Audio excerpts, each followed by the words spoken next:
splice, no?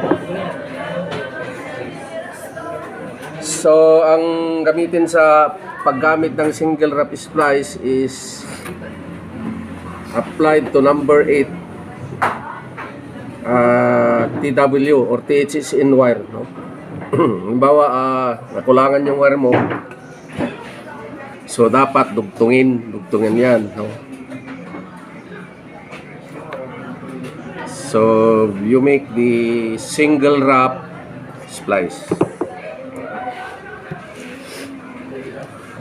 So, generic lang yung gamit natin, ha.